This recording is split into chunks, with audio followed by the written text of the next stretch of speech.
That's your fault. Treat me like Daenerys on the back of a dragon. Fuck them kids.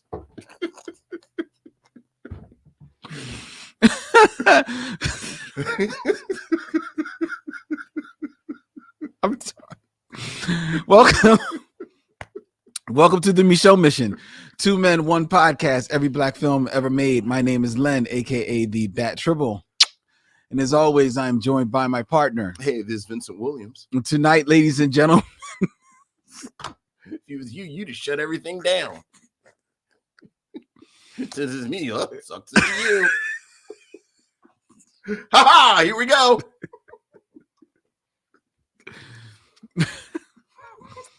Tonight, ladies and gentlemen, we are reviewing American Gangster from 2007, directed and produced by Ridley Scott and starring Denzel Washington and Russell Crowe.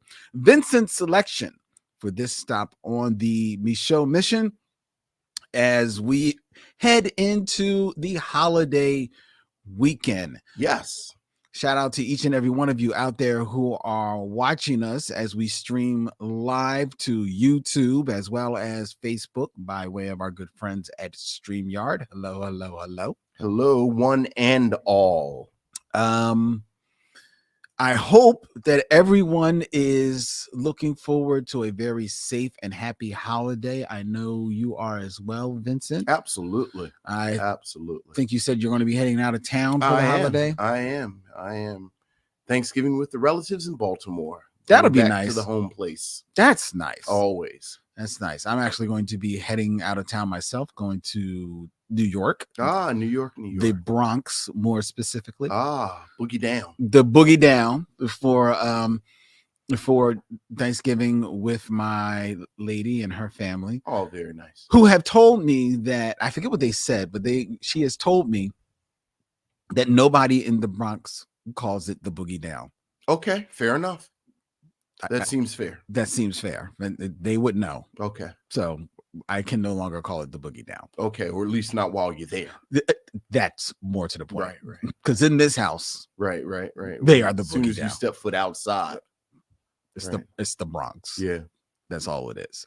I have a question for you, Vincent. Okay. In regards to Thanksgiving. A Thanksgiving question. A Thanksgiving question for you as well as for the missionaries. Let's start things on a fun note. Okay. Before we get down to the serious business. Yes. When you have Thanksgiving in your house, Vincent, do you handle any aspect of the cooking, or is that all? No, not at all. That's all Wendy. Not at all. I'm the supply getter. Food taster. And carver. I would imagine you're the carver. Well, I've never hosted. I've never hosted the big day in my house. Really? Yeah, I haven't. Just the way things, because we kind of have a Christmas deal. We have a Christmas brunch right before Christmas. So that's our big hosting. So that's your hosting thing. Yeah. Okay. So Thanksgiving is right. Okay. All right, cool. Right. Okay. Well, a question for you then. Okay. And you missionaries out there, and all of you listening at home, feel free to email your answers to micheauxmission@gmail.com. Oh boy, this is serious. We're gathering data. What non-traditional food would you add to the Thanksgiving table? Interesting. And by non-traditional, I mean not traditional to Thanksgiving. I have been in various households where someone is frying chicken. Okay. Would that count as non-traditional? I don't think that counts because I do think, at least my experience has been, while not always, I more than a few times have seen fried chicken offered as an additive on the table. So fried chicken doesn't count. I wouldn't think that it would count. I wouldn't see that as. Then I don't really have, because I actually love Thanksgiving. I will say this. My mother oftentimes made sauerkraut for my sister. Well, now that is definitely interesting. So sauerkraut always showed up. Now I don't like sauerkraut at all. Not even on like a sausage or a hot dog or anything. Here's the thing: on a Reuben or a hot dog, I like coleslaw instead. Ugh. I know. It's the only way that I like it. Like when I get my Reubens, I get it with coleslaw instead of sauerkraut, which I just learned 2 years ago. They call that a Rachel. Yeah, that sounds like a Rachel. Yeah.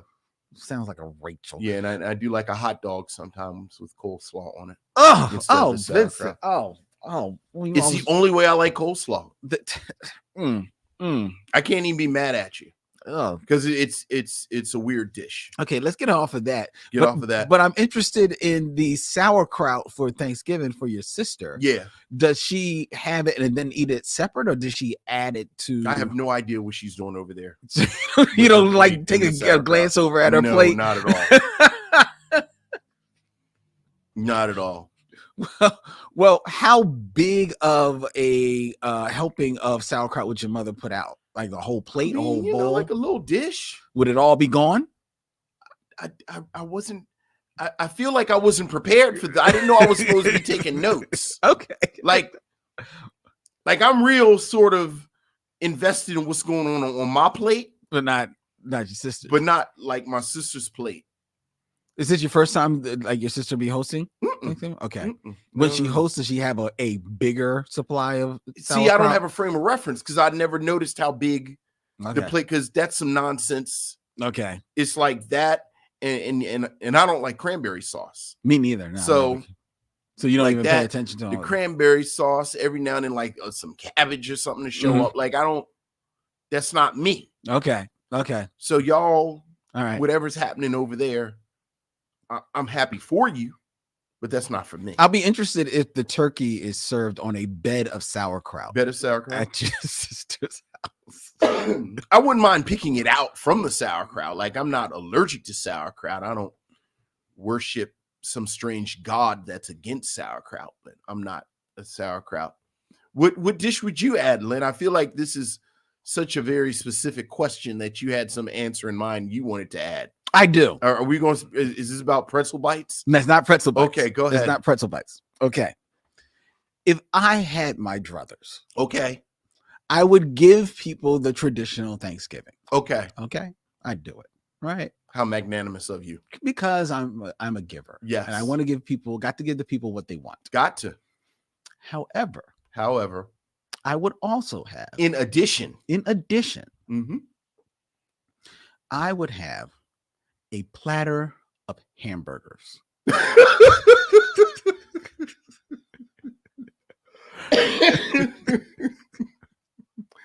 Okay, I'm not Bluto. Wimpy. Oh, okay, Wimpy. I would have a platter of hamburgers. And would you say I'll gladly pay tomorrow for a hamburger today? It's Thanksgiving, so they're free. Free hamburgers. They're free hamburgers. Not cheeseburgers. Well, because there will be cheese on the side. So you can add the cheese if you want to. And there'll be different cheeses. Different types of. So it's almost like a hamburger bar. A hamburger bar. Exactly, okay. Vince. Because there will be made to order French fries. Made to order French fries in a hamburger bar. Yes. In addition to the Thanksgiving. And why and how long have you been thinking about this? This is the reason why I've been thinking about this. Okay. Is because as traditional as it is to sit and eat Thanksgiving. Yes. Also traditional it is to sit around and watch television. Yes. Right. And while you are watching movies and shooting it, shooting it with all your family, you're also watching sports. Yes. Which is why I don't think that fried chicken is necessarily out of place. Right. Because you're sitting there watching sports, you're eating wings. To that thought, you could also have the burgers and the fries. Burgers and fries. Now, for those who think that the burgers and fries are not going to be eaten, sure. There's a lot of people that are not going to eat the burgers and fries. They're going to fill up on the meal in seconds of the Thanksgiving dinner. Sure. But a lot of the guys that are sitting and watching the football games, Sure. the people that are sitting and watching the Marvel movies, Right. the kids that are running around, they're eating the burgers. They will eat the burgers and eat the fries. So they will not go to waste. Interesting. You know who else would love that? Who? The person who spent a week slaving and doing the prep that is involved in most Thanksgiving dinners. They would they would probably love that. Like people gathering all their supplies right now from the supermarkets, and their turkeys defrosting, and people are putting together their stuffings, and people are going to be mashing potatoes at 5, 6 o'clock in the morning, and the macaroni and cheese, grating the cheese. They're going to love your hamburger bar. And the kids running back and forth, filling up on that and French fries. Are you being facetious? Oh yeah, that's going to be a big hit. You know what? Jot this down. I want you to stop at Five Guys and Shake Shack on the way to your ladies' Thanksgiving event. Is this your first time having Thanksgiving with the family? It is. Perfect. This is perfect. This is how you make a good impression on relatives that you've never met. I want you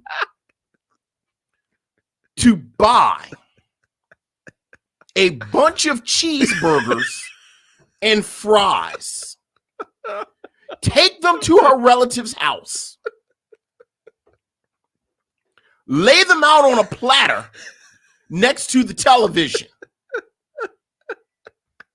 And say, I hope you don't mind, but I brought additional cheeseburgers / hamburgers. And you know what? You should get an array of fries. Like stop at Arby's, get like some curly fries, and then lay it out on a platter.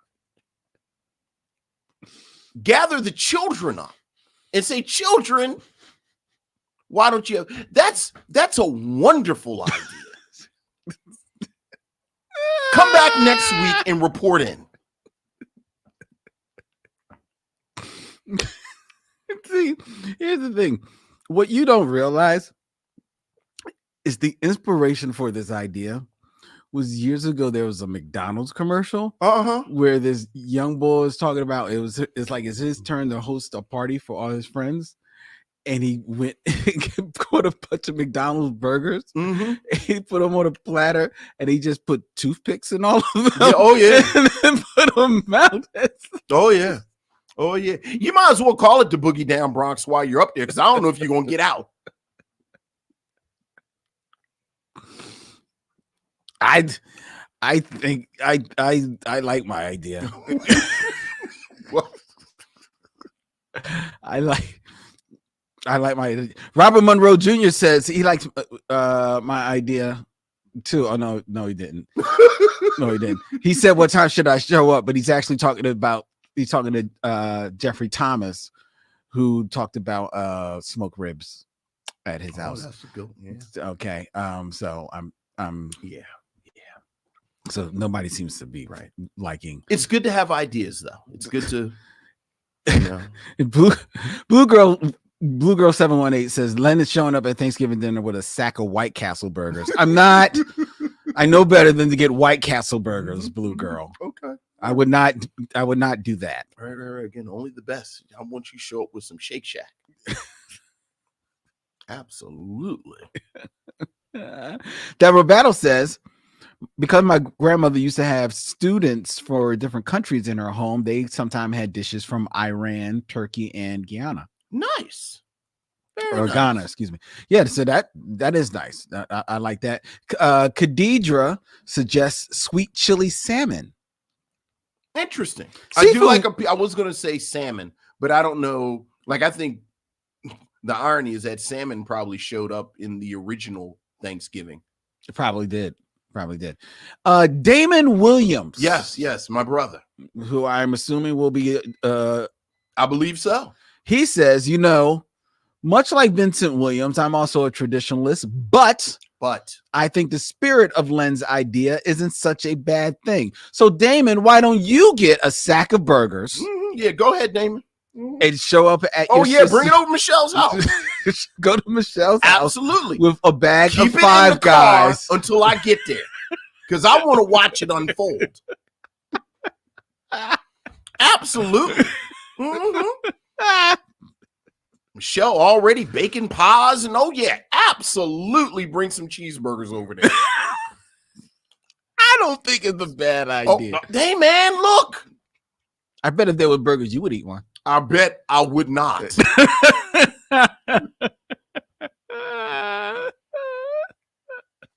Mm-hmm. Robert Monroe Jr. Corrects you. Okay. He said it was probably cod that showed up at the first Thanksgiving. Okay. All right. I knew it was a piece of fish that someone had pulled out the water, helped them starving, dirty ass people.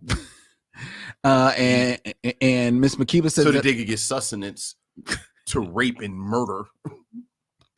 Thanks for the meal. Here's some blankets. Miss Makiba says that her brother-in-law smoked a turkey one year. I've had smoked turkey one year. Smoked turkey is delicious for Thanksgiving. Smoked turkey is delicious. I've been trying to gather up the courage to fry a turkey for 10 years. I'm scared of them. Like, I'm scared of them big pots of grease. Don't be scared of them. I know I shouldn't. I mean, it's easy. It's just a dunk. Yeah, I'm not listening to you about any of this hamburger boy. Deborah Battle suggests ribs and roast beef. Nice. I think I've seen like a roast beef. Yeah, and again, before. I feel like that seems like a. I know I've never seen than not. Of course, I don't know how many cows there were. Probably venison. It's probably some venison. Oh, that would be different. Venison. That would definitely be. Do you like venison? I've had good and bad. Okay. Like I've had overcooked, but I've had some that was delicious. Okay. Do you like it?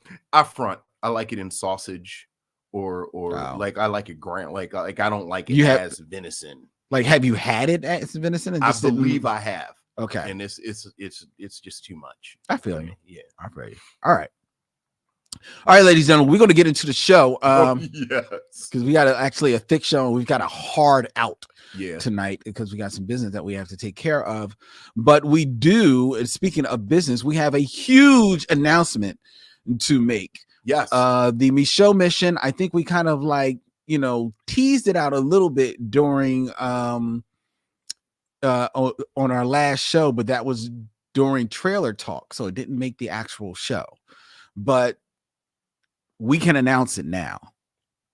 The Micheaux mission is doing it live. Yes, sir. The Micheaux mission will be live in person at City Winery here in Philadelphia on Saturday, January 21st, right down in downtown Philadelphia. Tickets are on sale right now at citywinery.com/Philadelphia. And this is going to be a Micheaux mission unlike any you have seen before. Why, you ask? I'll tell you. Because while Vincent and I will be there, we'll be live, and a question has come up, Vincent, that I want to pose to you right after this. Okay. We will be there doing it live on stage at City Winery. We will have a fun top 5 list for that event. We also will have a 6 Degrees of Dervell Martin for that event. Oh yeah. But unlike a regular Micheaux mission episode, we won't have a review. No. This is special. We're going to have an actual movie screening. We are actually going to be screening a whole film that night. And the film that we're going to screen is The Outside Story from 2020. When Charles locks himself out of his building, he's forced to go horizontal and confront the world he's been avoiding in search of a way back inside.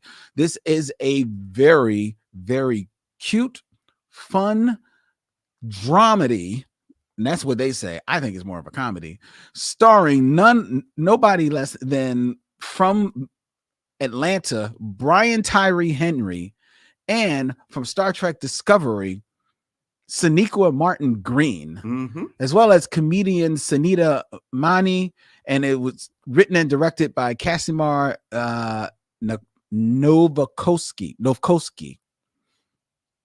cool movie from Samuel Goldwyn Pictures, and we are going to be screening the entire film at City Winery Saturday, January 21st, citywinery.com/Philadelphia. Tickets are on sale now, ladies and gentlemen. Please get them. It's going to be like a nice little intimate room. So we want to fill that up with as many missionaries as possible, as the Micheaux Mission is bringing you a live event in January. And that'll be a good time. It's going to be a really good time. It's going to be a good time. So it'll be a good date night. Yeah. It'll be a nice girls' night out. Mm-hmm. You know, you get the wine on. Fellas come. Yeah, fellas come out. Fellas come out, because actually this is a fun movie. Brian Tyree Henry, the hero of Atlanta. He's actually. It really, like, watching the trailer for this film is like, this guy, like, he can do everything. Brian Tyree Henry can do anything. He can do anything, really can, man. and it does. It's light, it's breezy, and I think certainly after the past few years, we could use a light, breezy live. Exactly. So come on out. Come on out, ladies and gentlemen. City Winery has a great menu. Mm-hmm. You know, the food's great. It's right in the name, winery. There's booze. Yes. Yeah, it'll be a good time. It'll be a good time. It'll be a good time. All right. So come out and Micheaux Mission with us. Yes. In that regards, Vincent. Yes. A question has come up that, what are we going to wear? Don't start. Somebody asked me. Some clothes. Look, I'm not dressing up. I'm not putting on no capes or wigs. I'm not saying okay, but you know how you get. No, I don't want to do cosplay. Right. I mean, but I don't want to be like underdressed or overdressed. This is in January. It's in January. Yeah, I guarantee I'm probably gonna have on some jeans, maybe a nice sports jacket, maybe sweater, a sweater. One of my nicer pair of sneakers. One of your nicer pair of Air Force Ones. Yeah, hey man, I keep telling you, Nike ain't sending us no check.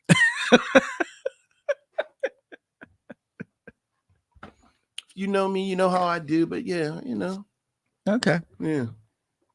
I don't want to. I want to be on par with you. Yeah. It's hard to be on par with you, right? But you got. I can't watch go. You'll be putting on a top hat or something. We should wear top hats.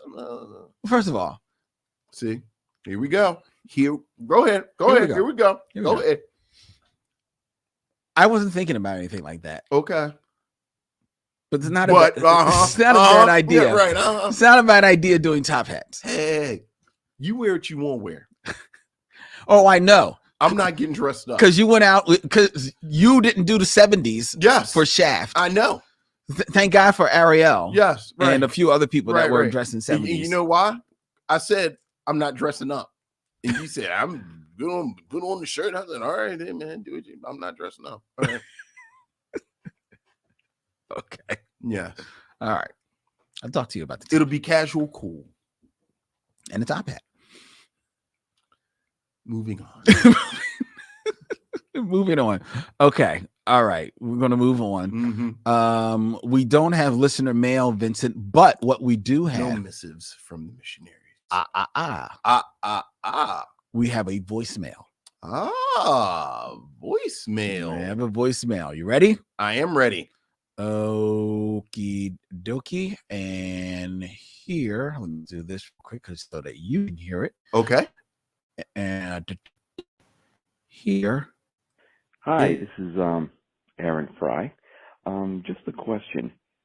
Where were you when the OJ verdict was announced? I met a old co-worker who used to work with me, and we were in the same office when the OJ verdict was announced, and some people were elated, some people were not. So just that question. Where were you when the OJ verdict was announced?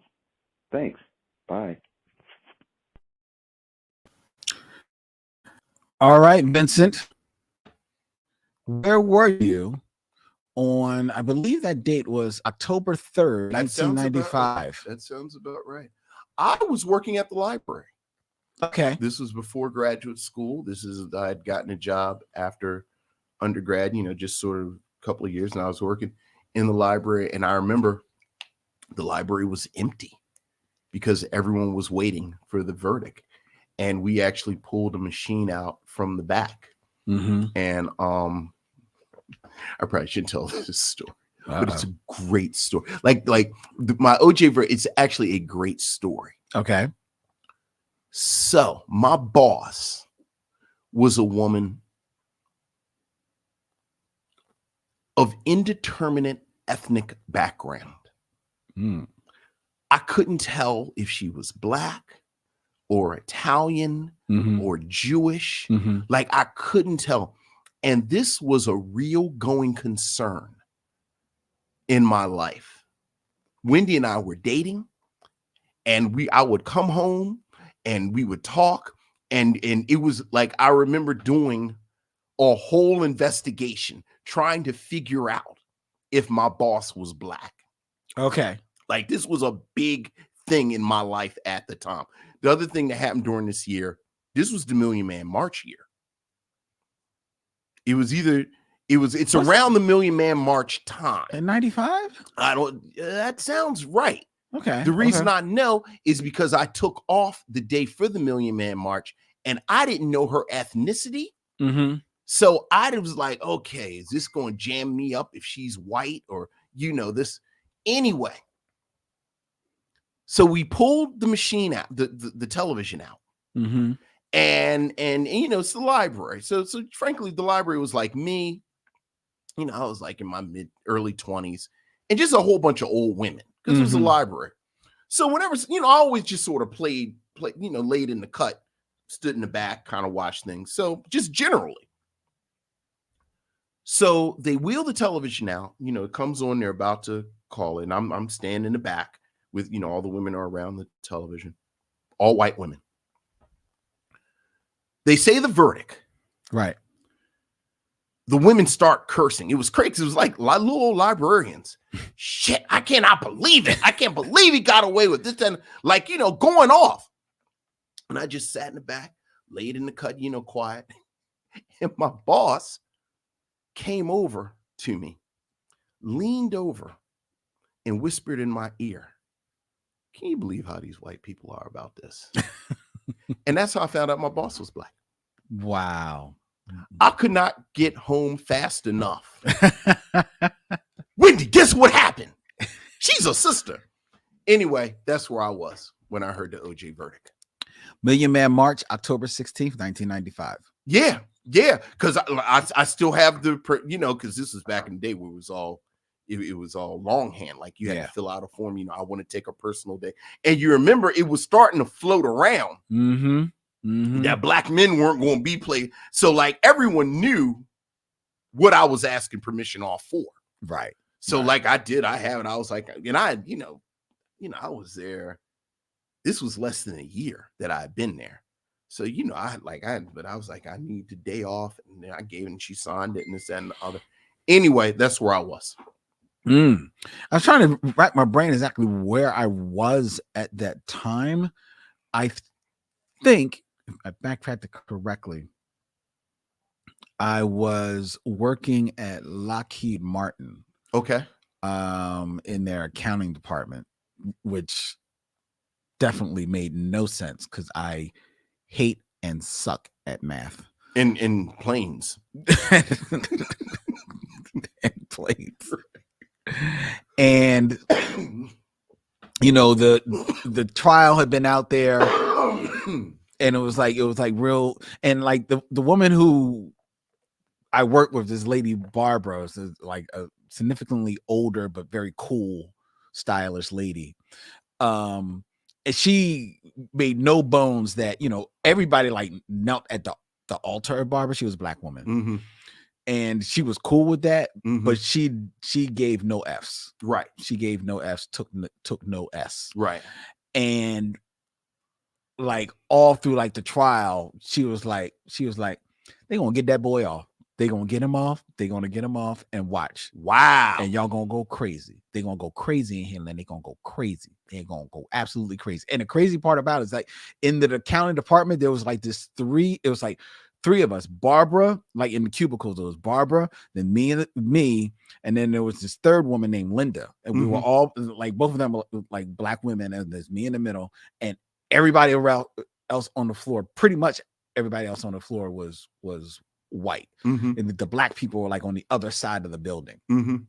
We were all that was in the accounting department, and Barbara was like, just stick her head. They're going to get them out and they're going to go crazy. Watch, it's going to go crazy. It's going to go absolutely crazy. They announced it, and I stood up, and I saw somebody. I just saw paper like flinging out of like cubicles across. I said, Barbara. And she was like, they going crazy. They going crazy. And we just stood there.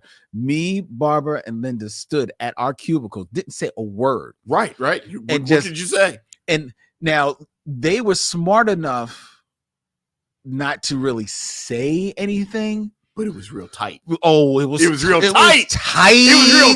It was tight. And people were like walking into offices, like all stern and stuff. A lot of hush conversation. A lot of just like furniture, chairs moving and stuff. And we just sitting there just taking it in. Taking it in, dog. Look. Why are we talking about why is he asking about OJ? I don't know, because I wonder, like, I don't think that was in November that they announced it. Like, but like he said, he met somebody, and that's how it is. Yeah, all right. It comes up. There you go. That's, where were you? I mean, it was definitely one of those where were you moments. It's one of those where you were moments, but when you think about it, that it was 27 years ago. Yeah. There is 2 generations. Like, where were you? I wasn't here. Look, man, I talk to my students about that sometimes. You know what's really crazy? Talking to them about 9/11. I know. Talking about 9/11, and it's just like you're actually talking about history right now. And it's like, that's if you live long enough. I know. You live through history. Like I tell them right now, at some point, you're going to have to explain to some young people. January 6th. Not even January 6th. The pandemic. Oh yeah, wow. Like you're gonna have to explain to people about the pandemic. Yeah. So you ha if you want, but yeah. And it'll be interesting because it'll really be about. It won't be about the politics of it. It will just be 1 million people died. Right, 1 million people died, and just it's funny. Like even listening to old episodes of our show. Like you can hear, like it is kind of a timestamp where we're talking about things like, oh yeah, right, we were taping separately, and I remember I was at the house, and so I know. All right, let's get into the top 5. Top 5. All right. I forgot we got music for it. Let's play it. Here we go. Top 5. Who's your top 5?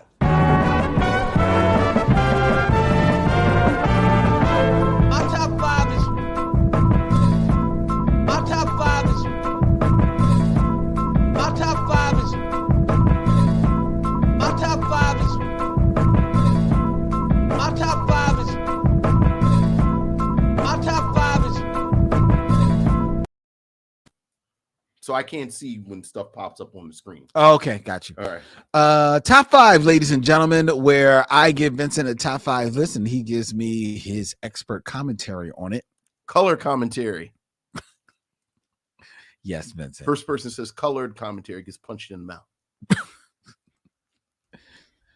Your brother Damon said color commentary. See? No, he didn't. See, I was about to say he already try to start trouble. Bringing cheeseburgers. Go ahead. I try to start trouble. All right, Vincent. Tonight's top 5 in honor of American Gangster. Yes. Starring Denzel Washington. Yes. These are the top 5 Denzags. Denzel Washington films that missed the mark. Yes. Okay. Denzel Washington, who has had a very prolific career. Very prolific. Because I have to be honest, it was not easy coming up with 5 Denzags. I am surprised that you saying that. Yeah. Like I was saying prolific as in he's been in a lot of stuff. No, he has. He definitely has. So okay. Well, let's go then. What are your Denzags? Let's see if I agree with you. Well, let's see. Wait a minute, Vince. I'm going to get to them. I got to bring them up first. Okay. Because I had them ready here. This little pause will be cut out of the show, ladies and gentlemen, because that's what editing does. But when it's live, you got to do it live. Here we go. And the first Denzag for you, Vincent. Okay. And these are going to be in chronological order. Okay. So the first Denzag is For Queen and Country from 1988. Okay. Do you remember or have you ever seen For Queen and Country? Is that the one where he plays Mandela? No. Who's he? Oh, never mind. I'm thinking about Sidney Poitier. I'm about to say, I don't think Denzel has ever Yeah, what's played, Queen and Country about? Has ever played Mandela. I'm going to tell you in a moment. Just going to pull it up here. Queen and Country from 1988 is a crime drama written and directed by Martin Stillman, starring Denzel Washington as a Black British former paratrooper. Oh, see, now you got kicked out. Yeah. You got kicked out, Vincent. Well, let me get you back in first. Why don't we just pause? We're going to take a pause. Pause for the cause. Ladies and gentlemen, as I get Vincent back tuned into the show. Okay, so just sit there. Is this off on here? I'm gonna leave the camera. The site can't be reached, and I'll be back. All right. But you can hear. You want to look? I don't know what you want me to. Like I won't move, so they don't forget. Yeah, what they're watching. Well, they can't see it. All right, because you're going at a small. I'm getting Vince set up, ladies and gentlemen. Nice. Hopefully you can hear me over there. So I go over here and I go here and I go here, and this should be come back in. Come on.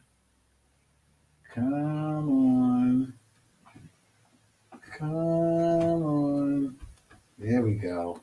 There you go. Come on. There we go. We're entering the studio. We're making it. We're doing it live, ladies and gentlemen. You want to go over there and just show your face, Vincent, so they know that you're here. See, you see my hand? My hand's in front of the camera. To be there. All right. Come on, man. What's? Oh man. Oh, we're having a lot of trouble here. Let's go back out. Go back in. Any day now. There we go. That's where we were before. Let's keep it moving. Let's keep it moving. We're still here. Let's keep it. All right. Looks like we're getting there. There we go. Mute you. There we go. Enter. Okay. All right. I'm back. And Vince is back. There we go. So Queen and Country. Take two. I'm thinking I might be freezing again.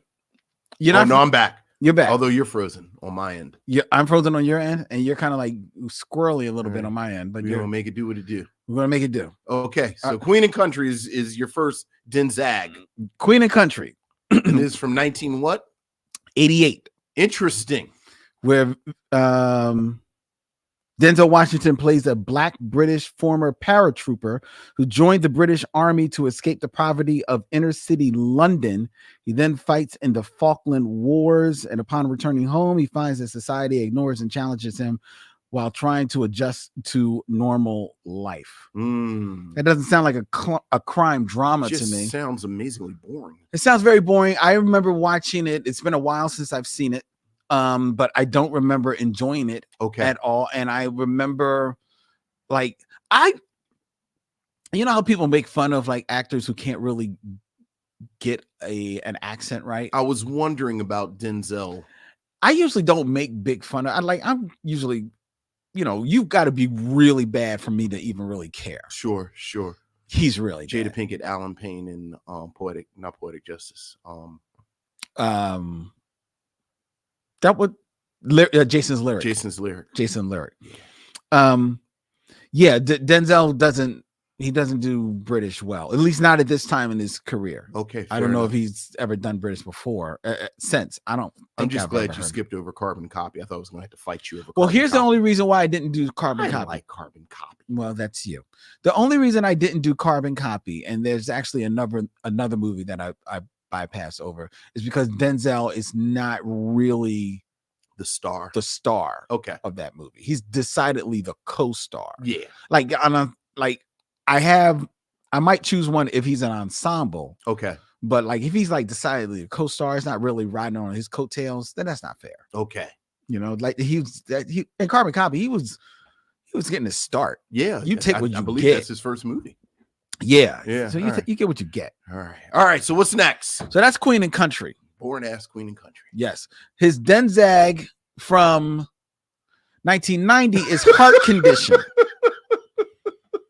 You gonna stand for Heart Condition, Vincent? Heart Condition is so bizarre. It's that I actually have a soft spot for it. Please share with the class the plot of Heart Condition. Heart Condition, which I'm sure many people haven't even heard of. Heart Condition stars Denzel Washington as lawyer Napoleon Stone. Yes. What is names that white people think that black people have? Obsidian Black Con.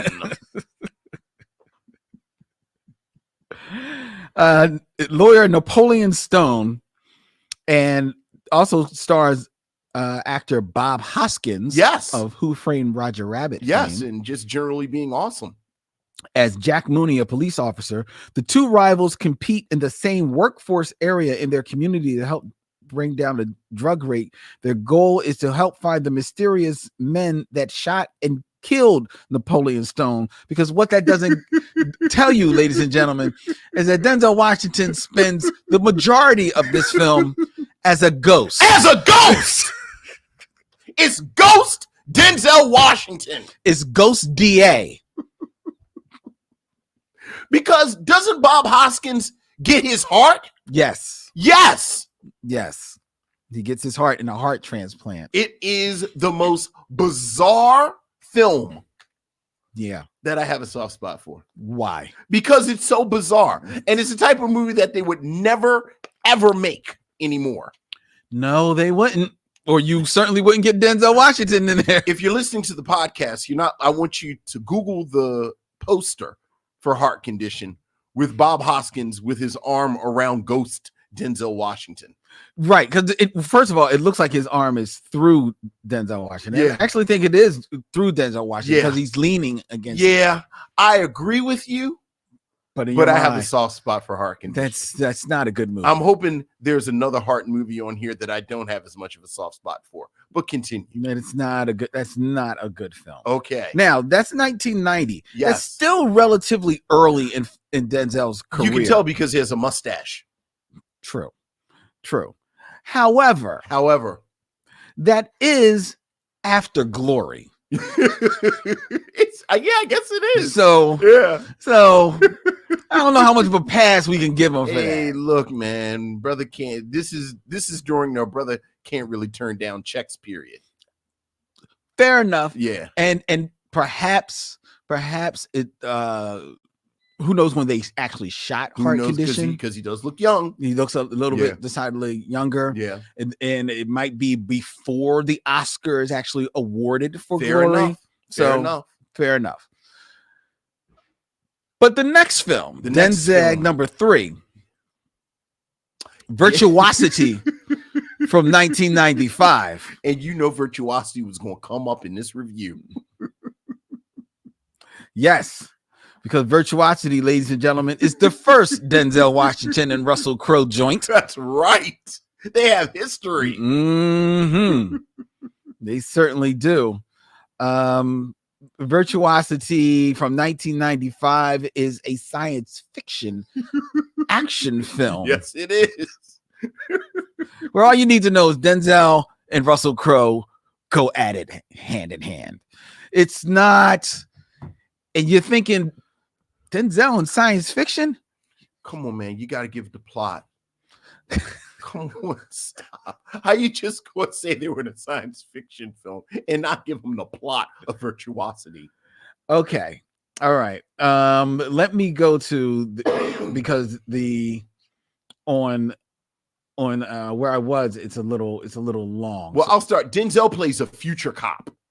Yes, he is a future cop that uses future cop technology like space guns and computers and hover cars. He's so silly. A former cop who has been imprisoned for murdering the psychopath who killed his family, Parker Barnes. What is names that white people think that black people have?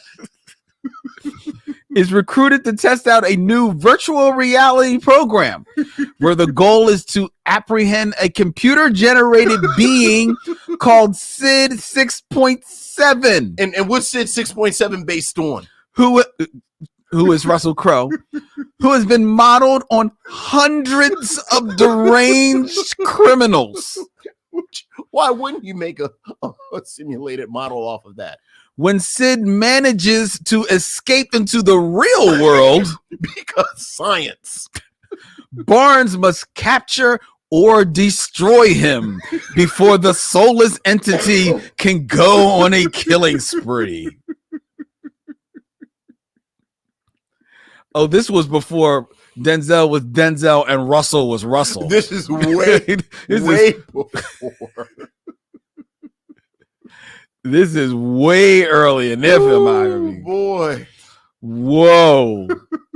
Although, just to go into the review, I love the fact that Russell Crowe decided to join the production of American Gangster because he enjoyed working with Denzel so much on Virtuosity. But you know what? Here's the thing about that, because Denzel was eager to work with Russell Crowe again too. One, by the time they get to American Gangster 2007, they're both huge stars. Yes. So yeah, they want to work with each other because they both want to say, look how far we've come, brother. But see, it's kind of like the Milli Vanilli thing now. Like Milli Vanilli, the heartbreaking thing about Milli Vanilli is that when it all went down, they couldn't hang together anymore. Like when they were just dudes, they were dudes. But when they stood together, they were Milli Vanilli. So if I were Russell Crowe and or Denzel Washington, I would have said, we can't work together anymore because at some point, somebody's going to start talking about Virtuosity. Yeah, but girl, you know it's true. Yeah. Maybe 2000. The difference is Milli Vanilli had already hit the skids. Right. There were no skids for Denzel and Russell Crowe. So when people bring up Virtuosity, they can just be like, ha, ha, ha, ha, ha. Right. Yes, we did that. Yes, we did that. Okay. Next question. You know, what would you bring to Thanksgiving? Okay. And then they go, got you. All right. Fair enough. Well, that is certainly a zag. That is definitely a zag. Yeah. That we eventually, and the thing is, all these zags, we'll eventually get to them. Eventually, look, Virtuosity might come up in April, or Mother May I Have Another. It can be in either month. It can go. It can be in either month. Not heart conditioned. There's only 1 month for heart condition. Right. Like, I don't know if Denzel looked at Wesley Snipes or Wesley Snipes looked at Denzel, because I don't know which came first, Virtuosity or Demolition Man. But somebody said, oh, hold my beer. All right, next Denzag. The Bone Collector. Oh, you find this to be a zag? I do find this to be a zag from 1999. The Bone Collector, a film directed by Philip Noyce, starring Denzel Washington and a very young Angelina Jolie, early in her career. The film, based on the 1997 crime novel of the same name, written by Jeffrey Deaver, concerning the tetraplegic detective Lincoln Rhyme. What is names that white people think black people have?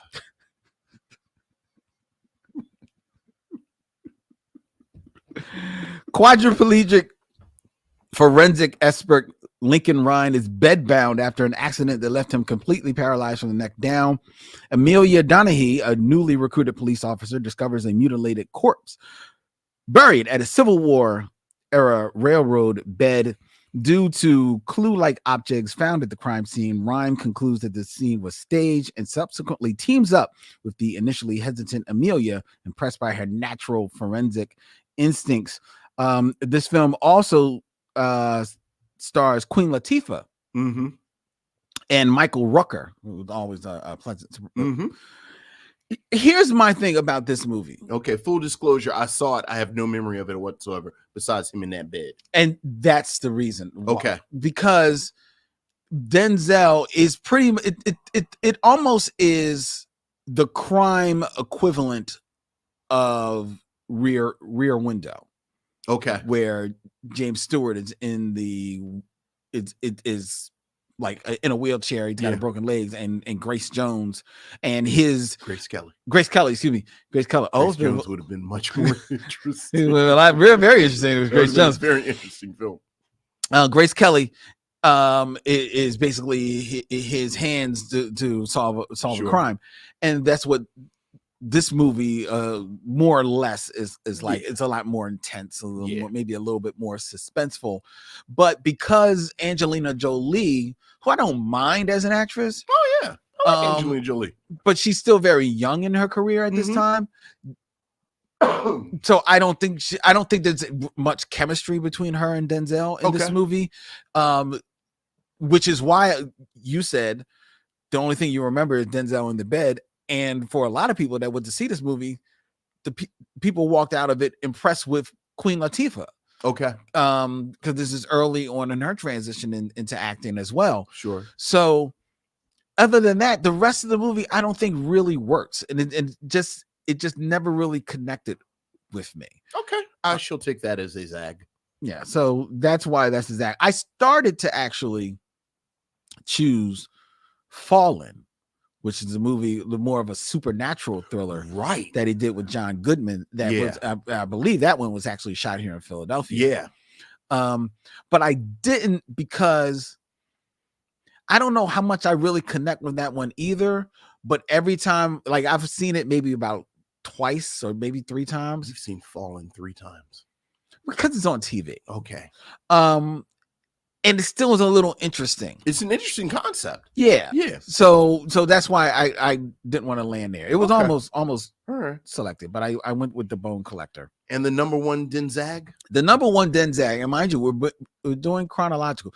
And considering that the man has got quite a resume, these are hard prets. The Bone Collector has a lot of fans. I mean, mixed reviews, but it was a hit. Films, I just sort of don't have any memory of them.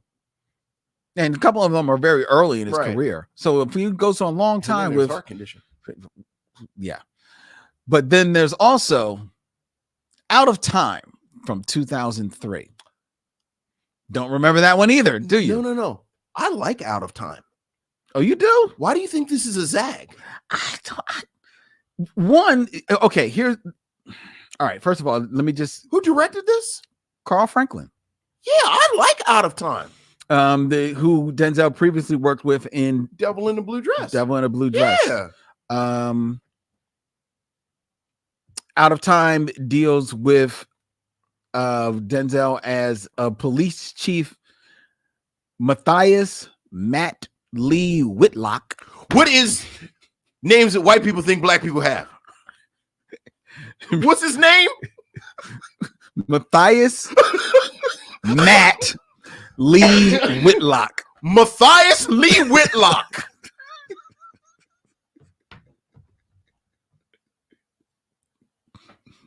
That's his name. White people think we just all have slave names. Don't we? We don't have slave names. Matthias Lee, I lift you up to the heavens so that the world can see my son. Deacon Charles, don't you talk so loud out there. Vincent, stop it. Matthias Lee Whitlock is the police chief of a small Florida town going through a divorce with his detective wife, Alex, played by Eva Mendes.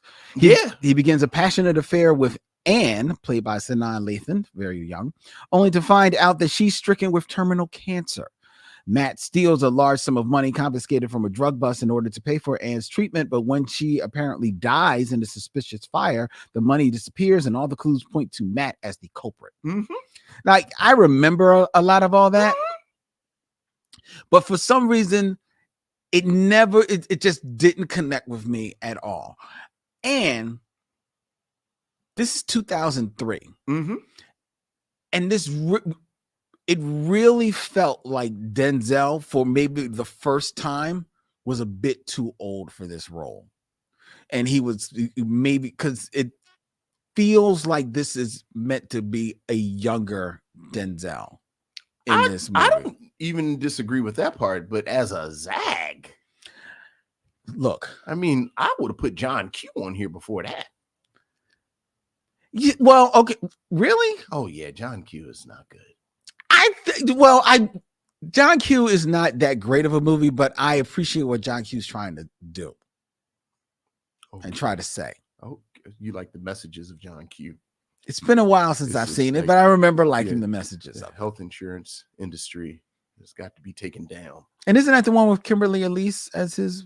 It might be. Is his wife? That's always a good guess. And I like Kimberly Elise. Played his wife 3 or 4 times. So yeah. So Out of Time, it feels like it should be like a 90s Denzel, not 2003. Yeah, but a Zag? To be fair, it's as much of a Zag as he's had in the last 20 years. Right. You know? Okay. I mean, I could have chosen, what's the movie where he's the rumpled like lawyer guy or something. Yeah, you were just telling me you Russell. Yeah, which didn't really connect with me, but he's great in the movie, and he's doing some interesting work, so I couldn't knock him there. All right, so your Denzags. Those are my Denzags, and I want to see at least 2 or 3 of these in the next couple of months, including Out of Time, which I seem to remember liking. It's called Franklin. Deborah, without saying anything, before she even saw it, Deborah Battle said, "I think the next movie is Out of Time." Yeah, see? I'm telling you. See, people are right there. Right. People are right there, man. Yeah. They feel they Alonzo Walker said he used to like watching Virtuosity. Used to. It's a bizarre film. It is bizarre. It is. Russell Crowe is all over the place in this film. Remember, he acts like a crazy person. No, I believe. Yeah, well, because he's got all the range criminals. Right. I don't know what all is happening. Cocaine, but he is a wild man in Virtuosity. Sharon Eldridge, that movie I was talking about was Roman J. Israel. Thank you. That was the name of that movie. I would do my what is a name that white people, but is that a real person? Isn't that based on a true story? No, I don't think so. What are names that white people think that black people have?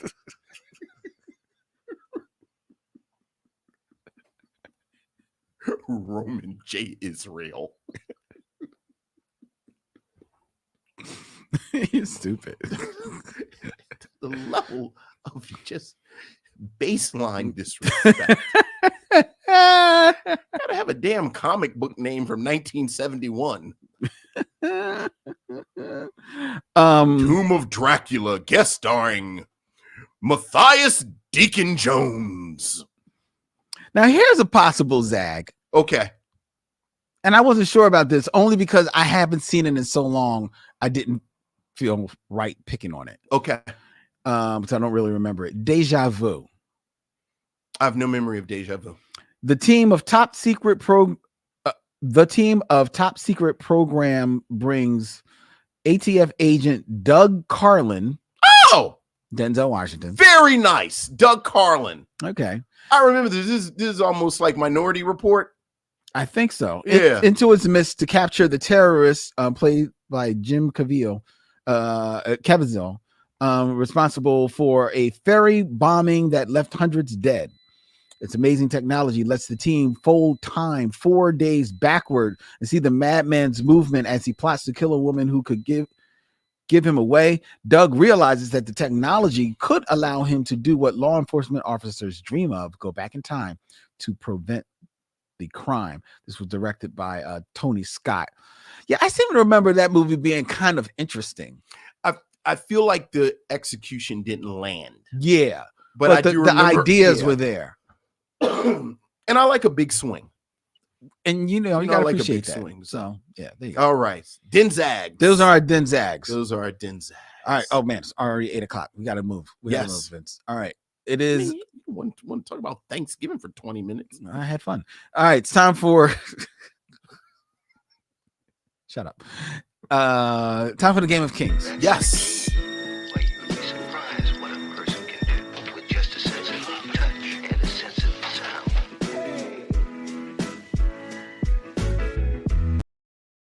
6 Degrees of Derville Martin, ladies and gentlemen, where Vincent will attempt to get in 6 movies or less to actors of my selection, connecting them to that 70s man who never zagged. Never zagged.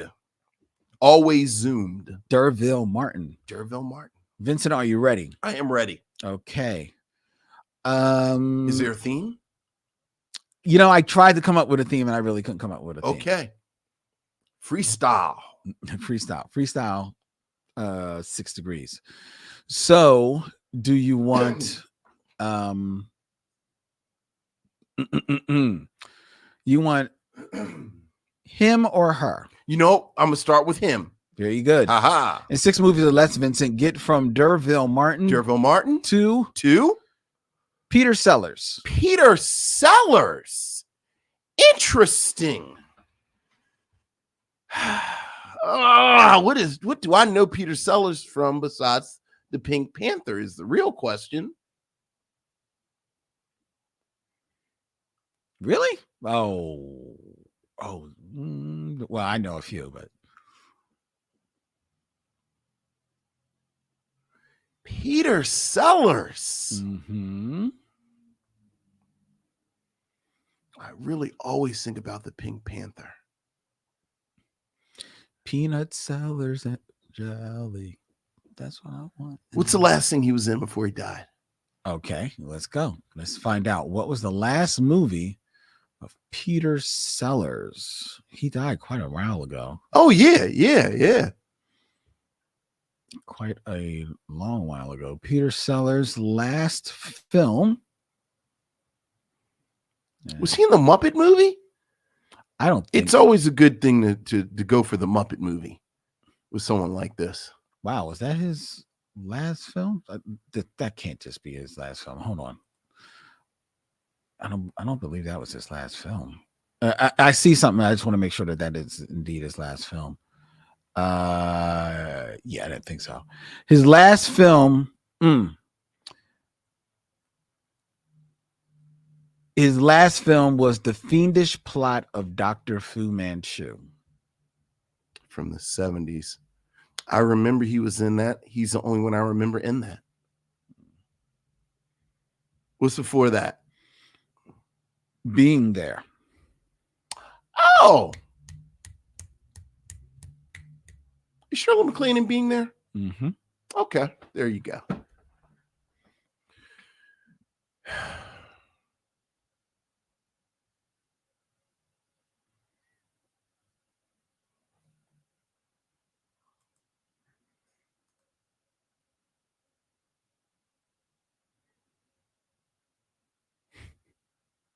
Just lost it. Lost the connective tissue. I just lost it, but I know how I'm going to get there. Oh, okay. Robin in the Seven Hoods. Shirley MacLaine. Is she in that? I don't think she's in that. Okay. I don't need to use it if she's not. Okay, because I don't believe she's not in Robin and Seven Hoods. I don't believe. I'm going to check. Okay, but while you're checking, Derville Martin was in Guess Who's Coming to Dinner with Sidney Poitier. Sidney Poitier was in Porgy and Bess with Sammy Davis Jr. Sammy Davis Jr. was in Cannonball Run 2 with Shirley MacLaine, who was in Being There with Peter Sellers. Very good. And she was not in. I thought she was in one of those Rat Pack movies.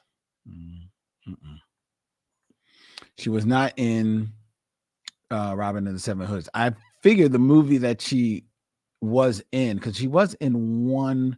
It's not really. And I was going to go Brad to that Pitt. cluster, you know what, of Steel Magnolias. Like I knew I could once I got to Steel Magnolias. She was in Ocean's 11. Oh, see, I'm so busy trying to be cute. Yeah, but what I was going to do is Dick Anthony Williams to Steve Martin in The Jerk. Steve Martin is it Being There? Not Being There. What's the movie with Lily Tomlin? Which is kind of like Heart Condition. It's a A.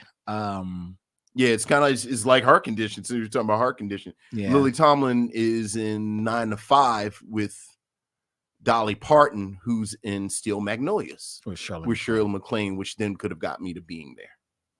Peter Sellers is good because what year did he die? He died in 80. Yeah. Okay, there you go. Peter Sellers. Okay, very good, Vincent. All right. Next up, who we got? Who's the lady? The lady is Jessica Lange. Oh, Jessica Lange. She's another one. Is Jessica Lange in? Yeah, she's very selective. You think she's done more than she actually has. Right. She's one of these people who's just sort of famous. I mean, not like, you know, a reality star. She's sort of like, I know she does good work. What's the last thing she's been in? She was in something not too long ago. What's her big movie? What's Jessica Lange's big movie?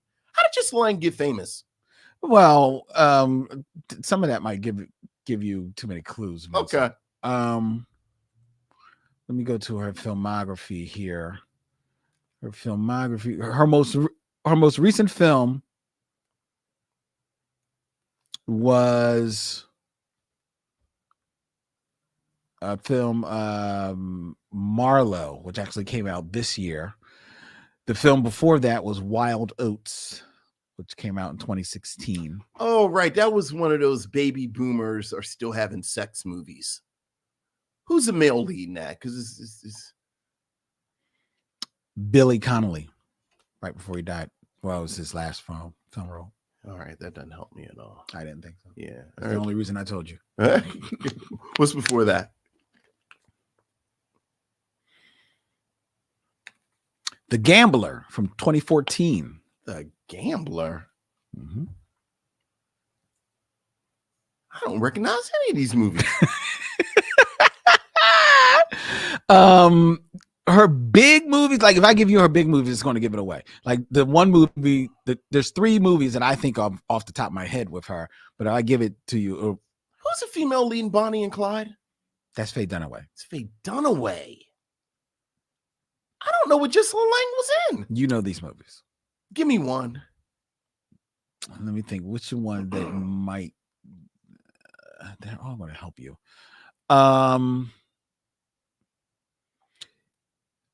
Oh, I'll give you. Well, no, this one will definitely help you. I'm not going to give that one. She was in Cape Fear with De Niro. Mm-hmm. Oh, all right. Well, there you go. All right. Maybe I'll try and get something interesting with De Niro. Oh, you know what? We'll keep it local. We'll eat local. Derville Martin is in Sheba Baby with Pam Grier, who's in Jackie Brown with De Niro, who's in Cape Fear with Jessica Lange. Very good. Who else is in that? Nick Nolte. Because he plays the husband. Right.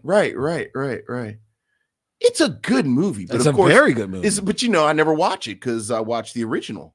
Yeah. What's her big deal? What's Jessica Lange's big deal? Well, what's her big movie? I mean, she was in quite a few. She was she's in Tootsie. Is she in Tootsie? She is in Tootsie. She is the star of the biographical film Frances. I never saw that. She was also in Crimes of the Heart with Diane Keaton and Susan Spacek. She was in The Postman Always Rings Twice, the remake. That's her one. Jack Nicholson. And that's right. She was also in All That Jazz. the Bob Fosse. I forget about her and all that jazz. And the movie that kicked off her career. Okay. And I know you know this movie. Okay. Vince, from 1976. Mm-hmm. King Kong. She was in the notorious King Kong remake. Mm-hmm. Now, do you know who else she's I was starring about to say, who else is in King Kong? Jeff Bridges. Jeff Bridges. Mm-hmm. That is a terrible movie. It's a very terrible movie. And for me to say that, because it's like, yeah, Mr. Heart Condition. Right. And then it's a monster movie. Mm-hmm. Oh, I bet she wishes everyone forgot she was in King Kong. Look, it got her started. I don't feel that bad about Jessica Lange. I don't feel bad about her at all. No. I mean, not because like half the stuff you think, like you said, all that jazz. I always think about Roy Schneider and what was the other one you said that you don't think? I mean, Cape Fear. You think about De Niro, and she was also in. She's the wife in Big Fish. Right. Tim Burton movie. Yeah, but and she's got. I mean, she's got a few. No. I would just like it's like she doesn't really have like a Silkwood. I guess. Or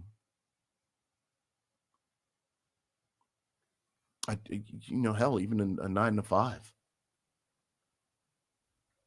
But okay, Jessica Lange, good one. Jessica Lange, Peter Sellers. Mm-hmm. You pull them out your hat. Well, I had to go deep. Yeah. Make it challenging for you, Vincent. Yeah. Speaking of, you connected to Pam Grier. Yeah.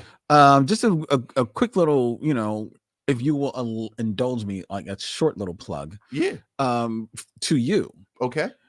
Turner Classic Movies podcast, The Plot Thickens. Mm-hmm. They have been doing this season. It's all Pam Grier. Nice. You really should listen to it because it's an overview of Pam Grier's career as told by Pam Grier. Nice. So the whole episodes, and I think there's maybe about 5 or 6 episodes total. It's all Pam Grier just relating her story. I bet that's really really cool. Yeah. It's really cool. I haven't listened to the whole thing. I think the finale just posted last week. So I'm still catching up on it, but I'm at that part, like right in the beginning of her film career, where she had to literally decide between whether or not she wanted to go and do her first film or stay on and continue in a relationship with Lou Alcindor, who was transitioning into Kareem Abdul-Jabbar. Got you. And part of her consternation was the whole changing over to Muslim thing and what that would foretell for her role in his life. Gotcha. And she was bumping up against that. And it's really cool to hear her speak about that. Yeah. I think you would really, I know you're very selective about the podcast you listen to. Yes. I think you would really, really enjoy this. Okay. I take that to heart. I receive that. All right. All right, ladies and gentlemen.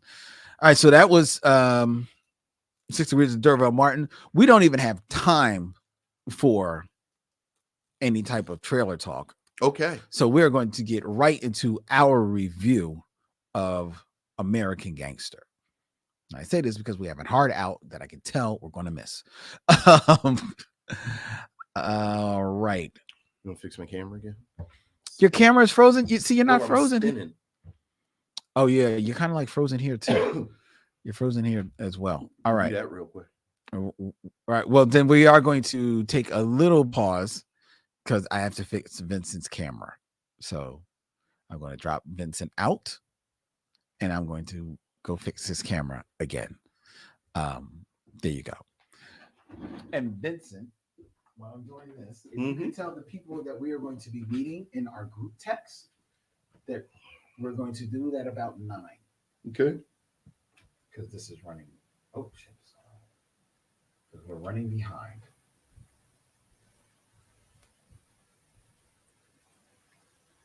Okay, so we are going to go out.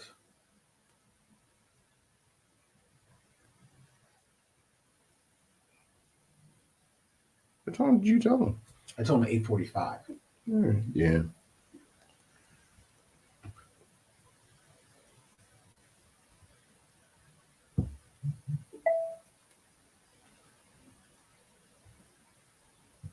Let's see this a second. Okay.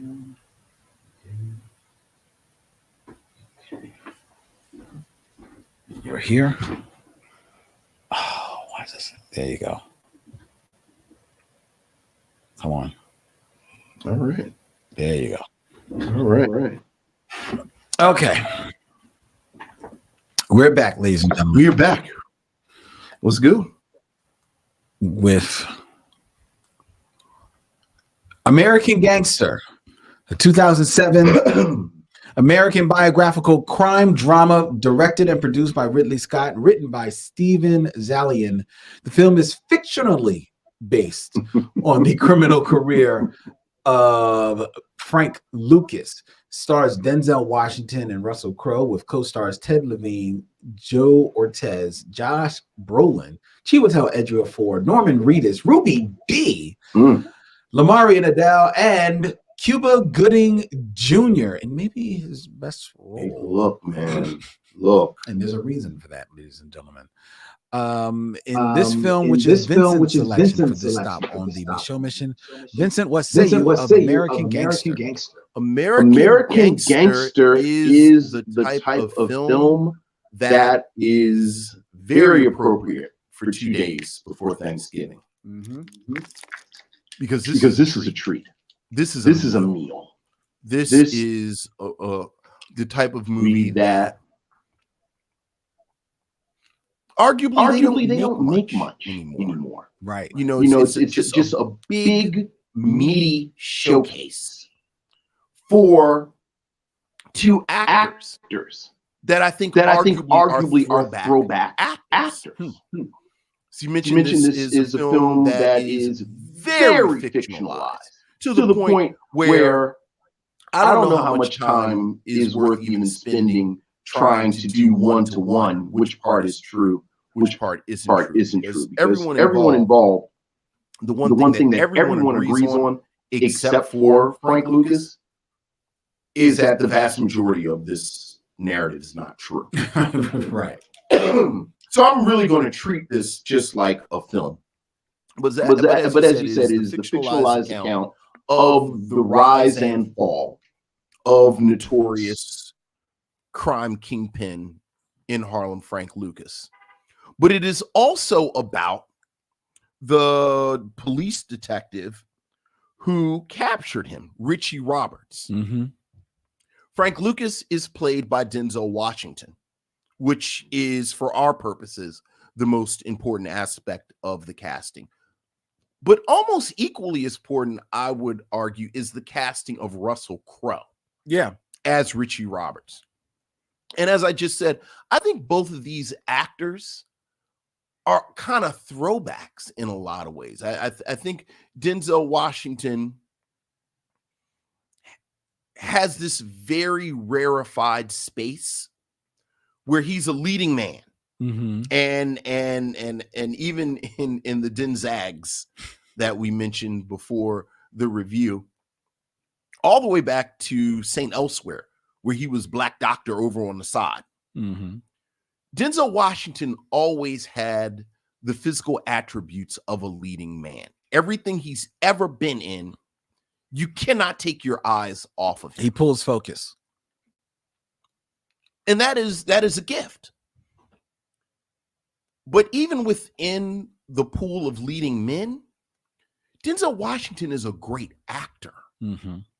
So as he's gotten more seasoned, as he's gone through his career, every now and then he takes these, you know, for lack of a better word, these almost Shakespearean roles, bigger than life, whether we're talking about Malcolm X, whether we're talking about Troy in Fences, whether we're talking about King Lear, Macbeth, in Macbeth.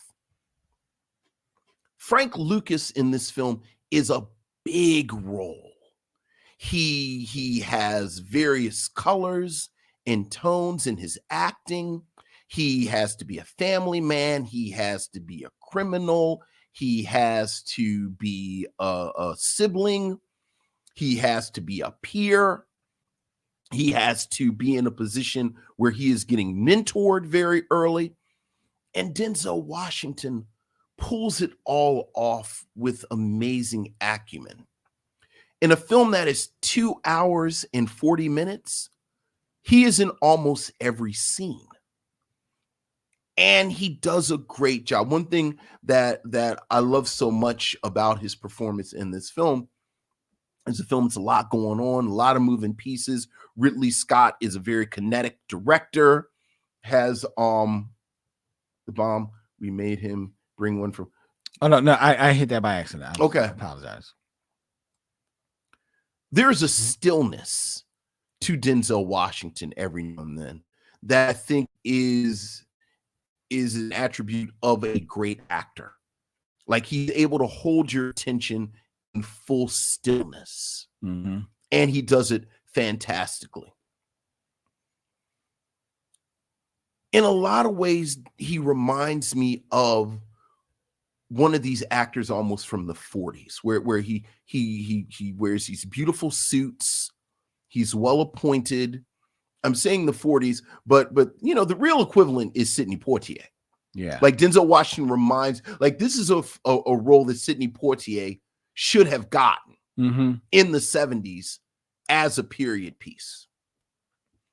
Opposite him, you have Russell Crowe, and Russell Crowe is in a lot of ways a great actor. He's a throwback to the 70s actors. We were talking about De Niro. But I think about De Niro. I think about like Harvey Keitel. I think about like these kind of rough Gene Hackman, even. These kind of ruffled, kind of, you know, threadbare suit wearing guys. But once again, there's a physicality about them. And as Richie Roberts, he really is this 70s police detective cut from the same cloth as a Serpico. Or Popeye Doyle from The French Connection. And around these two poles, this wonderful story about the rise of this drug dealer and this kingpin who organizes his operation around family. And it's just such a lavish film with these wonderful performances. Like, every couple of scenes, it's a performance by someone that you just love to see. And a bunch of Micheaux Mission favorites. Roger Gouverneur Smith shows up for 3 or 4 scenes. Yeah. Josh Brolin, right, is amazing in 3 or 4 scenes. You mentioned Ruby Dee. Ruby Dee is fantastic in a couple of scenes. Won an Academy Award. And well, she should have. Chiwetel Ejiofor, we said this when we watched them in. I wish Denzel Washington and Chiwetel Ejiofor would just work together periodically. Like, just every 5 years, they make a film together. You wonder how someone, and I remember going back into this because I didn't remember some of the details, where Frank Lucas biographically was the mentee of infamous Harlem gangster Bumpy Johnson? Yeah, Bumpy Johnson. Bumpy Johnson. And I remember going into this, who could play someone that you would believe is a mentor to someone being played by Denzel Washington? Clarence Williams III for A Scene. It's a great scene. Again, the direction, it's Ridley Scott. Ridley Scott is I'm not going to say Ridley Scott is one of my favorite directors, but really Ridley Scott has directed some of my favorite movies. Oh, really? Between Alien and Blade Runner, Ridley Scott didn't have to do anything else. Like, those are the two. But then you add something like Thelma and Louise. You add something like, and I just had his filmography up. You add something like Gladiator. You add something like Black Hawk Down. This is a great director. The performances are perfectly appointed. The script is great. The direction is fantastic. At 2 hours and 40 minutes, you can always argue it could be shorter. Yeah. Like you can always argue that. But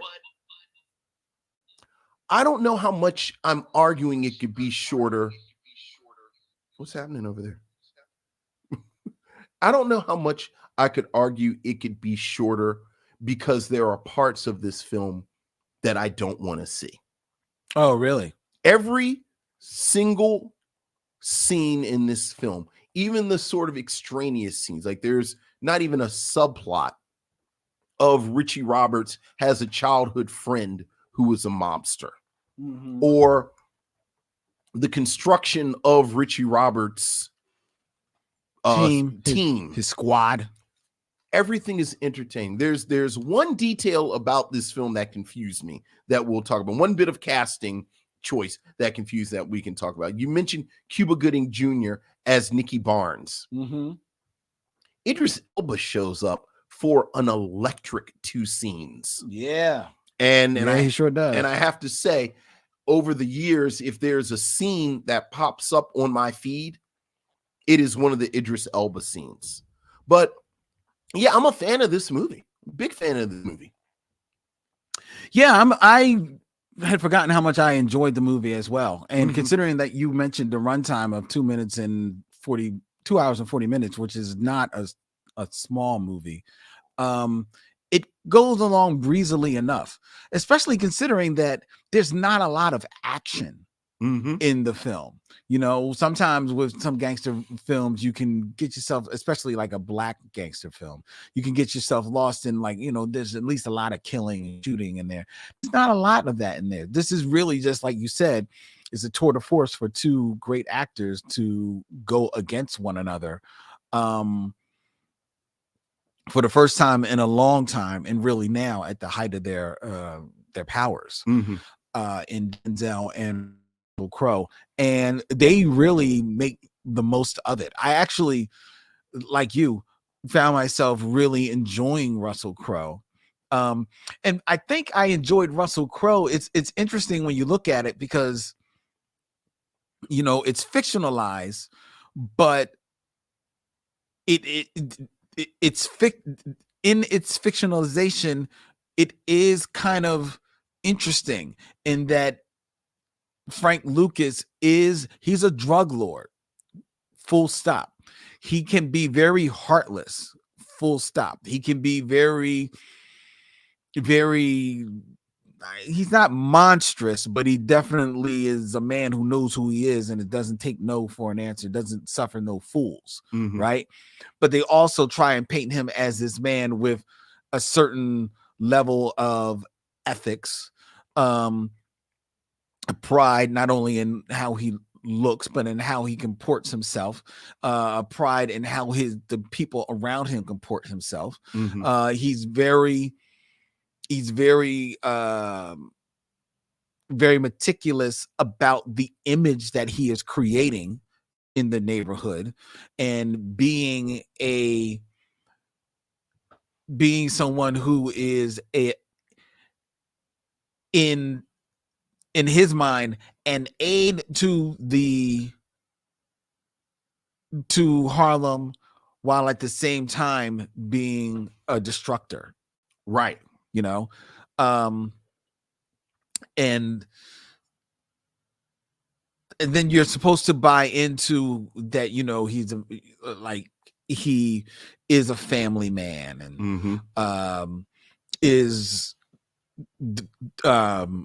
committed wholly to not only his mother but to his family, moving his family from down south and setting them up, you know, and you're meant to believe that he is doing that because he's looking out for his family, right? You know, as opposed to Russell Crowe, who is,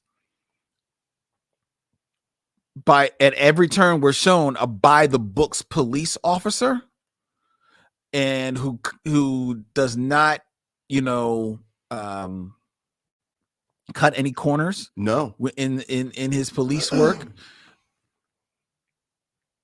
But that's because where there is so much order, there has to be chaos. Right. And the chaos is the rest of his life. Right. The rest of his life is totally messy. He's a totally reprehensible human being, Right. as far as a husband and a father, and doesn't appear to be have much of a life, as far a personal life, outside, even in regards to friends, outside of just being a cop.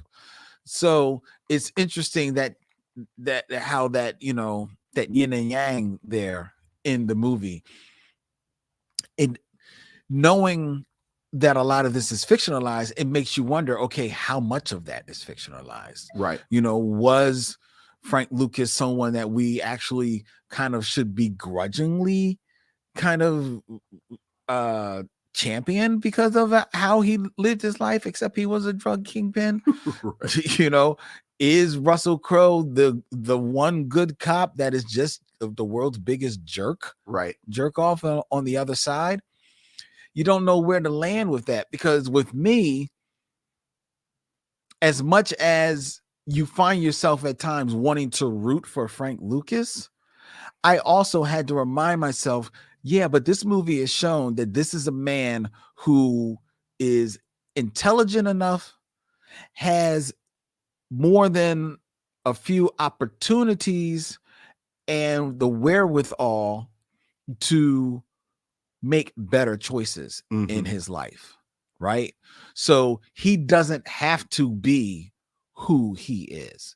He doesn't have to walk that walk, and therefore I can't feel sorry for him in the end when ultimately things come crumbling down. Sure. Even though I think the film kind of wants you to a little bit. Well, maybe. I mean, frankly, that was part of the reason that Denzel Washington ended up agreeing to play this role, because they show the consequences. Right. Yeah. So and so I was like a little bit like, oh man, I wonder how much of this is true, because I want to know how much of these feelings that I'm having are valid. Sure. But at the end, I have to just land on, well, these feelings are created because of this film, and I'm enjoying this film. I'm enjoying all but one of the performances in this film. Ooh, I wonder who yours is. To me, there could only be one, but it's the direction, the filmography, everything, the soundtrack, everything is on point. There's like not a missed note. Does it maybe go a little long? Yes.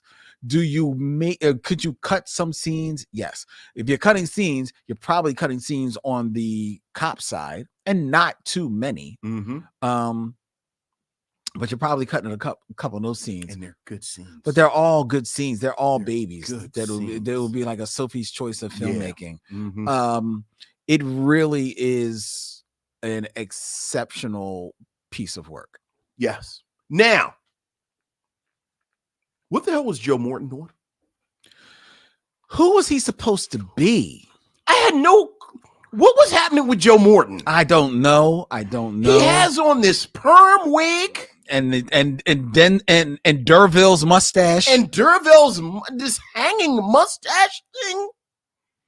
At first, I thought maybe he was in disguise, because at one point early on, Frank Lucas goes in disguise with an afro wig and a beard, which was very interesting.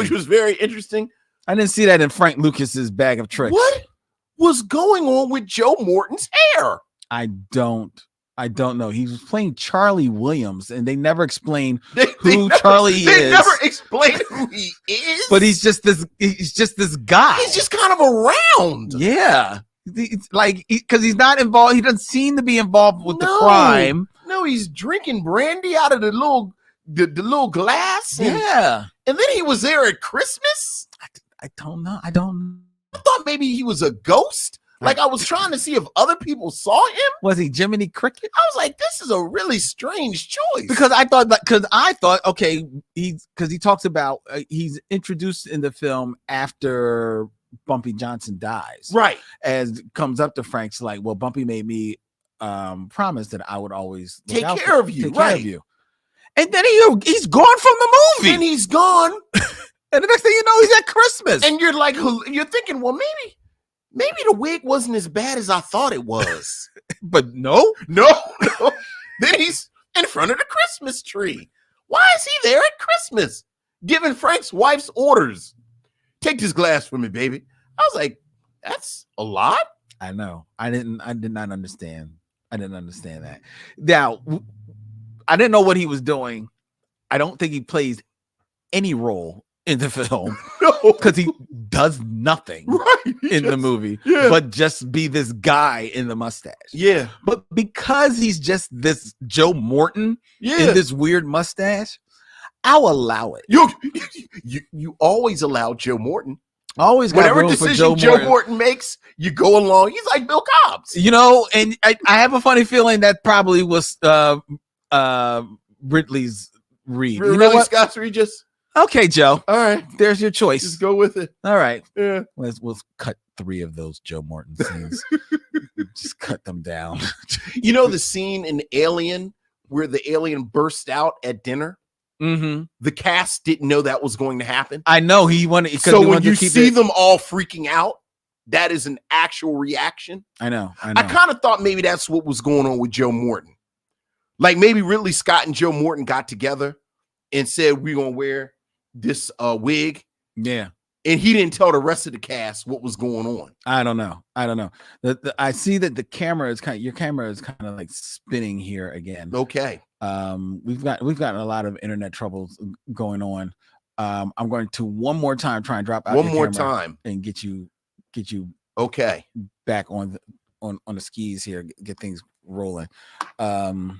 This is not the show for this because we have a lot of stuff to do tonight. But hold on. Let's get this out. So let's leave. Okay. And we're coming back, ladies and gentlemen. You see my hand? We're coming back. We'll go here. Back into the studio. Oh, brother. Come. All right. You. Enter the studio. Okay. Enter the studio. You talk. Wait, are you back in? I'm back. All right. You talk about Russell Crowe and Denzel Washington going head to head, but I think it's worth noting they don't appear together in the film until the very end of the movie. Yeah, they talked about that. Like the last 20 minutes, it's almost a version of talking about two juggernauts in the film together. It's almost like De Niro and Kevin Costner. No, well, I was going to say De Niro and Al Pacino in Heat. Oh, I was thinking about De Niro and Kevin Costner in The Untouchables. Same thing. Because it's the cop chasing Same the thing. crook. Oh, right. Well, in Heat, it's a cop chasing. Oh, true. And remember, they meet in the diner the one time. Mm-hmm. That's it. But talking about this film being long, I lost track of how many strains of narrative in this film that I wrote in my notes, well, shit, here's a movie right here. Oh, yeah. So to start at the end, I could have watched 2 hours of Richie Roberts and Frank Lucas's relationship after Frank Lucas had gotten arrested. Yeah, because they actually become friends. They become friends. Towards the beginning of the movie, I mentioned him, the Micheaux Mission favorite. Roger Gouverneur Smith plays Frank Lucas's cousin, who's in Vietnam, who orchestrates this connection. Yeah. So that he can he being Frank Lucas can cut out the middleman and get this pure heroin. But there's this wonderfully evocative moment where Roger Gouverneur Smith and Denzel Washington are traveling through the Vietnamese jungle. And I said, oh, well, there's a movie right there. Yeah. Roger Gouverneur Smith and Denzel Washington in sort of Apocalypse Now type film, setting up a drug connection for 2 hours. Already mentioned Chiwetel Ejiofor. As soon as Chiwetel Ejiofor came to the phone as Frank Lucas's little brother, you know the Lucas family, That's the whole deal, with Ruby Dee as the matriarch. Oh yeah, I'm all in on that. Yeah. Josh Brolin as the head of this corrupt Trupo New York drug squad mm-hmm. that keeps running into Richie Roberts' group. You know what? Now we don't even have a Micheaux Mission movie. Russell Crowe versus Josh Brolin in a 70s period piece. Yeah, sign me up for that. Only thing about that movie would wind up being Copland. You say that like that. Is that bad? No, so I'm saying like we don't want it to be Copland. No, I'm saying we've got Copland. I mean, yeah, but we don't have it with Russell Crowe and Josh Brolin. Yeah, but I'll take Harvey Keitel in doing something Sylvester Stallone. Yeah, you know, I'll take that. I'll take that. And there's actually more than a few. And Robert De Niro in that movie in Copland too. So I would take Copland. True. I'm good with that. You talked about what is and is not true in this film, and it is a lot of it that is up for debate. But one moment that a lot of people agree on is that Frank Lucas got on people's radar at the Muhammad Ali fight. When he goes to Muhammad, and if you Google Frank Lucas images, that's right. That is the picture that comes up. It is an infamous picture of him where he's wearing this $20,000-$30,000 chinchilla mink. Yeah. And at a fight filled with celebrities, mm-hmm. filled with organized crime figures, filled with politicians, this black man that no one has been paying attention to whatsoever has better seats than everybody. Yeah. Yeah. And that's the reason why he stands out. And maybe he stands out just as a black man, but you maybe don't notice it, except he's got on this big chinchilla coat and hat. Well, you assume Nicky Barnes also has a good seat. And Nicky Barnes infamously, and they show it very quickly in the film, Nicky Barnes, played by Cuba Gooding Jr. Nicky Barnes was on the cover of, I think, the New York Post as the Harlem crime lord. So, you know, his loud ass probably had a good seat too. Yeah, yeah. But he wanted everybody to know he had a good seat. Now, the only thing that I couldn't find out, and he did use his family.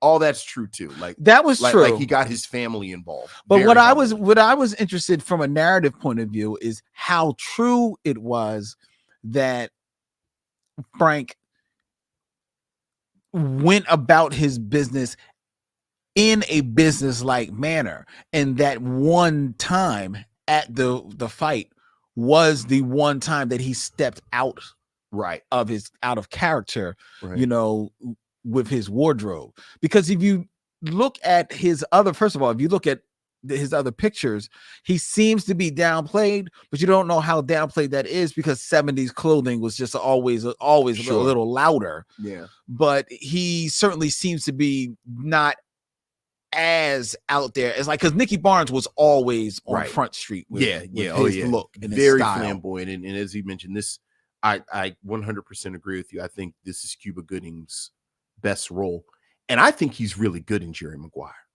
He's very good in Jerry Maguire. I think he's better in this, and it's primarily because he only has about 6 lines. Oh, so it's all image, and he pulls that off, very well. Yeah, you know what I mean. But that's the only thing. That's the one thing I would want to know, like how true that is. I mean, more people than not agree that it's a flashpoint.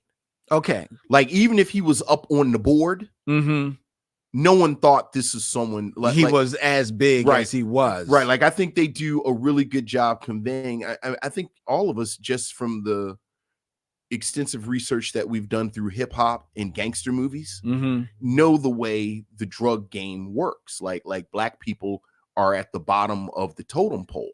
Right. And they get their supplies from organized crime, oftentimes white people.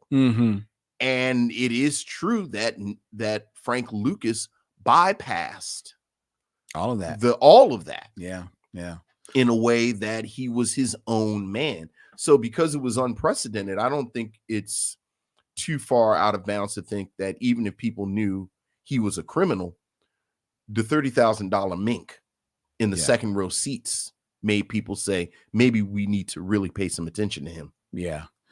Just only because I alluded to it. I will say the one casting that I just didn't get was besides Joe Morton.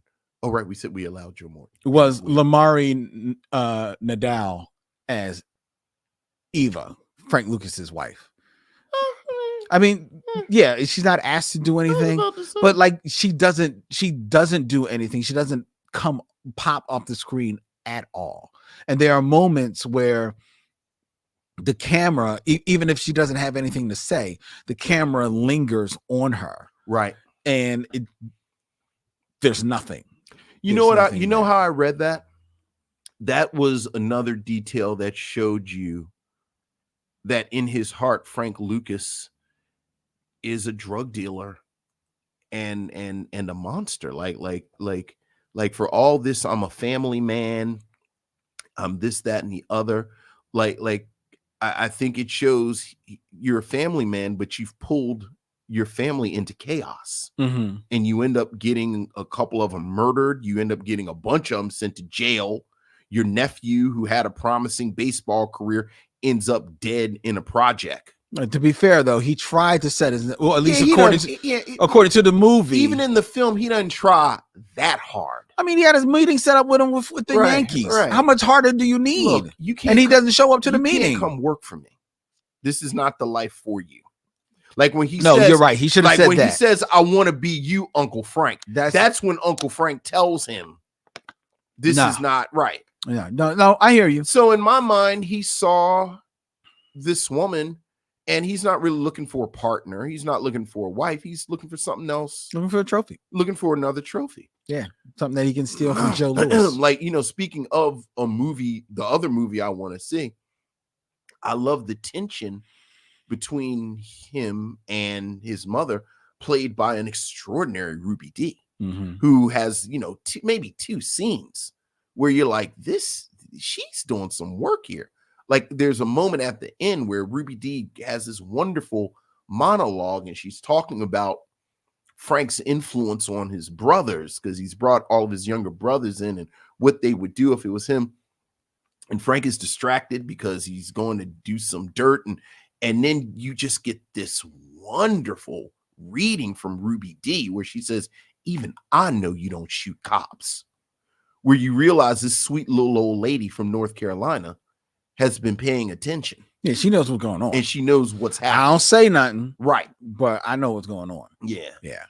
So, it's not somebody. It made perfect sense to me that his wife kind of vanishes. So, but I hear you. Would you recommend people see American Gangster? I absolutely would. And once again, this is a film that if you have not seen it in a long time, it's worth seeing. It's worth carving out the almost 3 hours. Because that's the other thing. I think it's a film that you need to watch from beginning to end. Yeah.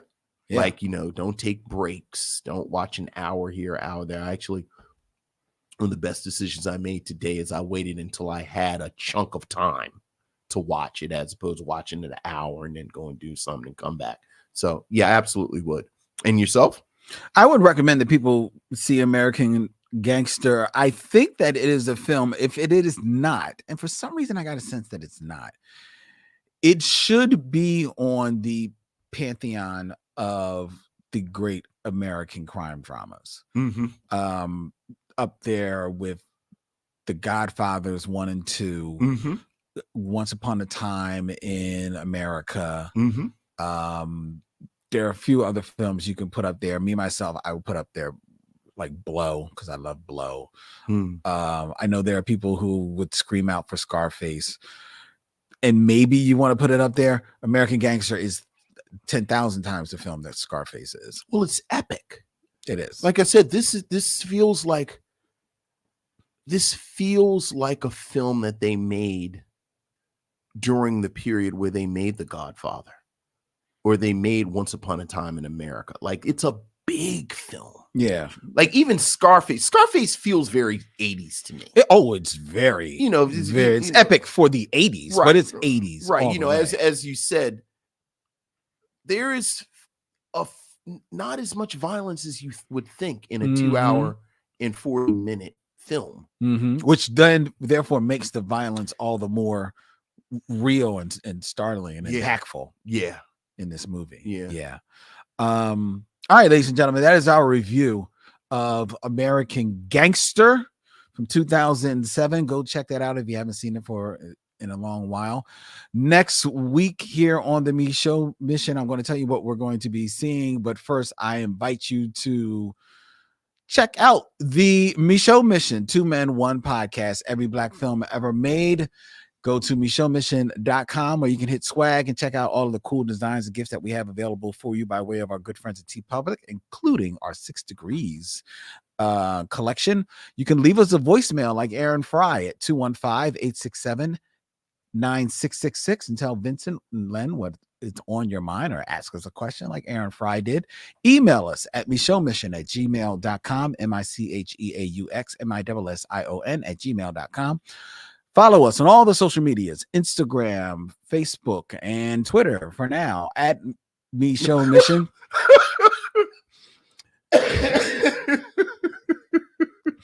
Subscribe to us on YouTube, youtube.com at Micheaux Mission. Become a subscriber so you never miss one of our live streams, because they're messy, but they're fun. Yeah. And please give us a 5-star rating and review wherever you get podcasts, especially if it's Apple Podcasts, because that helps people find our show, which is a proud member of the Podglomerate Podcast Network. The Podglomerate, they make podcasts work. Don't forget that Sanaa Lathan is the Catwoman that you didn't know you deserve. I'm going to keep on saying that until she comes on the show. And next week on the Micheaux Mission, it is my turn, and we're going to close out November with comedy. Okay. And a sequel. Okay. A long-awaited sequel. Long-awaited sequel. Early on in the mission, Vincent and I sat down and reviewed Friday, and it has taken us this long to get to next Friday. Next Friday. Next Tuesday. Next Friday. Exactly. Next Friday, next Tuesday, here on the Micheaux Mission. Until then, he's Vincent, I'm Len, and in parting, we say, we'll see you when it's time to meet again.